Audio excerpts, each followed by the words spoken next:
choisi Europe 1, 7h20, Dimitri Pavlenko. L'édito éco, bonjour Nicolas Bouzou. Bonjour Dimitri, bonjour Anissa, bonjour à tous. Nicolas. Alors Nicolas, après les programmes de l'Alliance des gauches et du RN, vous nous dressez ce matin le bilan de la politique économique d'Emmanuel Macron depuis 2017.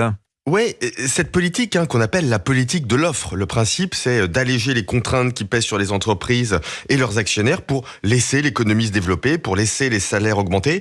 Donc c'est ce qu'on a fait, en effet, depuis 2017. Ça a été fait en France par la suppression de l'ISF, par la diminution de la fiscalité sur le capital, pour encourager le financement et le développement des entreprises.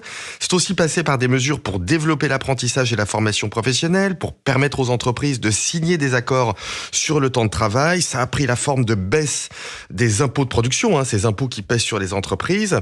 Et puis, évidemment, ont été mis en place des incitations pour travailler davantage. Alors, la réforme des retraites pour travailler plus longtemps dans la vie. Et puis là, la réforme de l'assurance chômage plus récemment. Donc, finalement, dans le cadre de la politique de l'offre, un ensemble de mesures assez complet. Alors, les oppositions prétendent que ça n'a pas donné de résultat.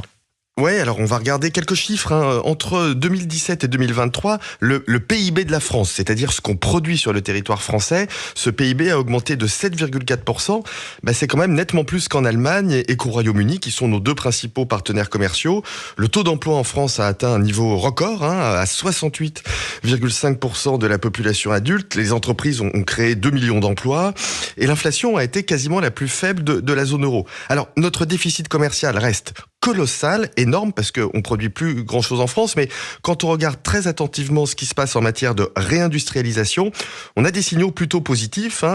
On a même désormais plus d'ouverture d'usines que de fermetures. Pour être très exact, en 2023, 57 créations nettes. Les créations nettes, c'est la différence entre les ouvertures et les fermetures. Bon, ça montre que cette politique de l'offre, elle donne quand même quelques résultats. Vous avez quand même oublié, Nicolas, le niveau astronomique de notre dette publique. Dimitri, je vous promets que je l'oublie pas, j'y pense même à chaque instant. 110% du PIB, évidemment. Et contrairement à ce que dit la majorité, ça n'est pas uniquement lié au Covid. En 2023, notre déficit était encore énorme. Il ne se résorbe pas en 2024. C'est un sujet qui n'a pas été pris au sérieux par le président de la République et la majorité depuis 2017. Résultat, nous n'avons plus aucune marge de manœuvre de relance budgétaire et ça, c'est un énorme problème. En résumé, notre économie va plutôt bien, nos finances vont très mal. Écoutez, voilà le bilan le plus objectif que pouvez vous proposer ce matin quelqu'un qui ne recherche et qui ne demande aucun poste, quel que soit le résultat de cette élection. Serviteur, merci beaucoup Nicolas Bouzou, signature Europe 1. À demain.